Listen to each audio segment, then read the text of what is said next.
में बचपन में पढ़ता था, मैंने कर्नाटक का ये हीरोज का नाम नहीं सुना था, मैं खाली टीपू सुल्तान का नाम सुना था। कारण क्या है?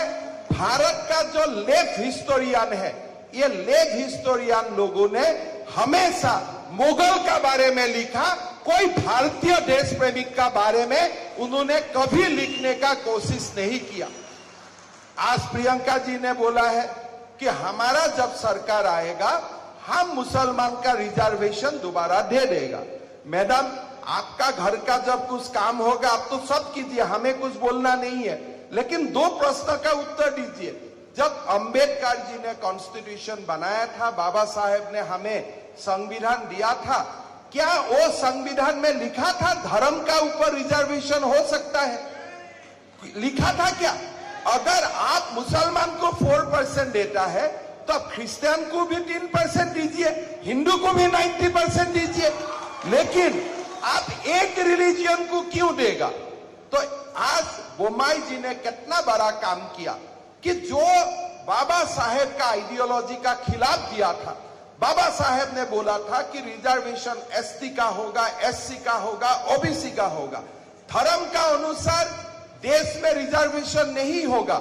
लेकिन आज वीरप्पा मोइली, देवेगौड़ा, सिद्धारमैया सारे लोग सीएम हुआ, लेकिन तुष्टीकरण का राजनीति के लिए बाबा साहेब अंबेडकर जी का संविधान को वो लोग वायलेट करते रहा। लेकिन आज बोम्मई जी थोड़ी समय के लिए मुख्यमंत्री हुआ, उन्होंने इतना बड़ा काम किया जो काम करने का कर्नाटक का पहला कोई मुख्यमंत्री का, मतलब कांग्रेस का मुख्यमंत्री का हिम्मत नहीं था।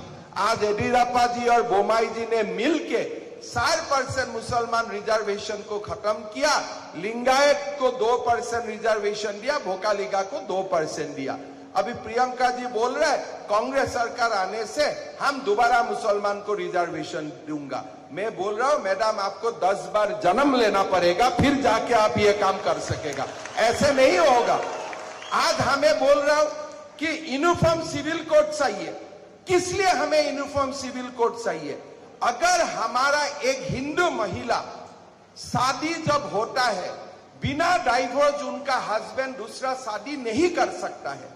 आप बोलते हैं मैं मुसलमान के लिए हूं, तब मुसलमान महिला, उनका हस्बैंड महिला को बिना डाइवोर्स देते हुए कैसे मुसलमान लोग सार शादी कर सकता है?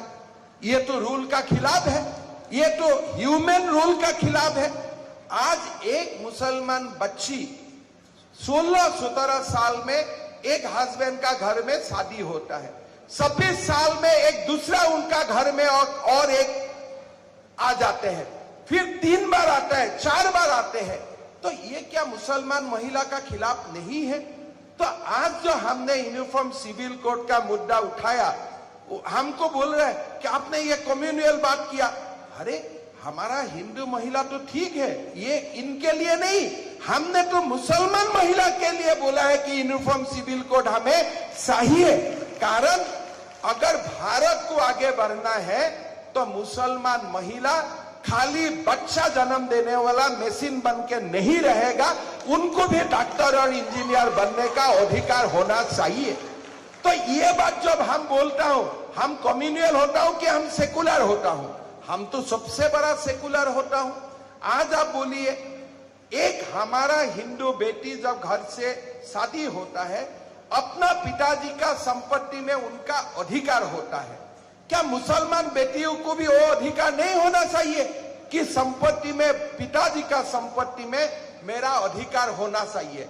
अगर पिताजी का संपत्ति में उनका अधिकार होगा तब मुसलमान महिला भी अपना काम करेगा, अपना हस्बैंड को बोलेगा देखो ज्यादा दादागिरी मत करो, मेरा पास भी प्रॉपर्टी है, मैं बच्चा बनाने वाला मशीन नहीं हूं, मेरा जीवन में और बड़ा मकसद है।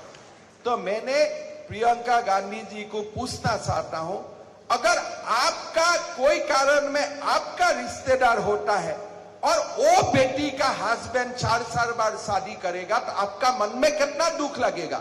अगर यही दुख मुसलमान महिला के लिए आपका होगा तब आप सिविल कोड का कभी भी खिलाफ नहीं करेगा, आप यूसीसी का कभी भी खिलाफ नहीं करेगा।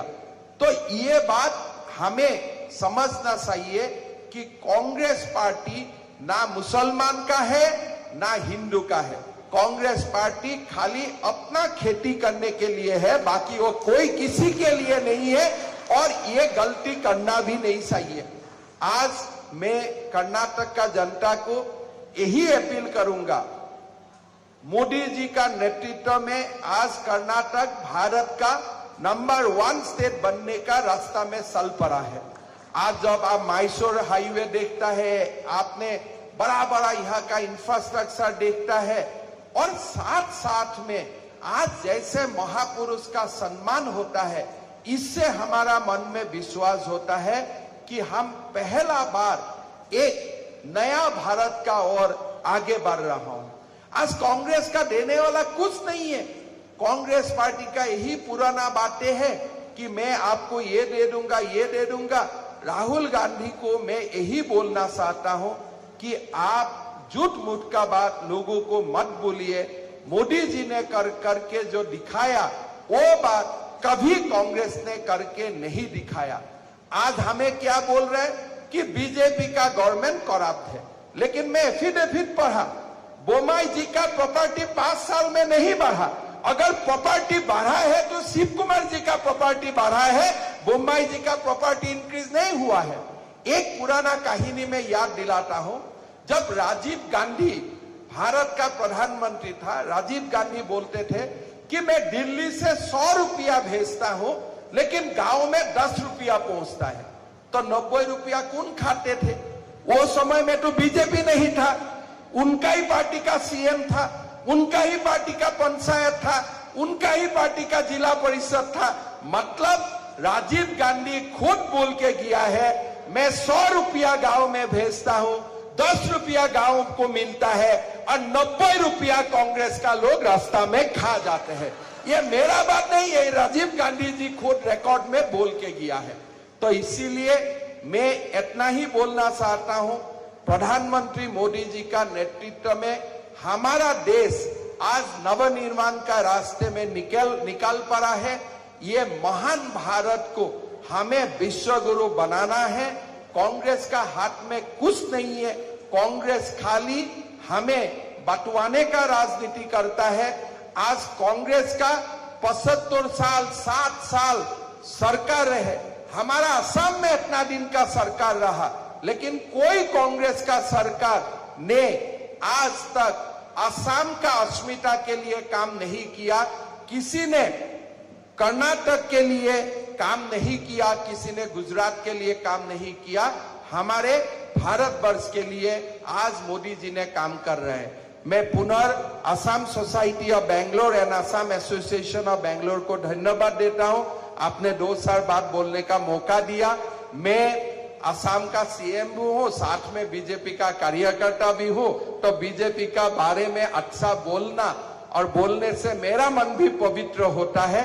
किसलिए हमारा बीजेपी ने असम को इतना बड़ा बनाया है। तो हम छोटा कम्युनिटी है, लेकिन थोड़ा भी हमारा कंट्रीब्यूशन रहे बीजेपी के लिए, यही मैं कामना करता हूं।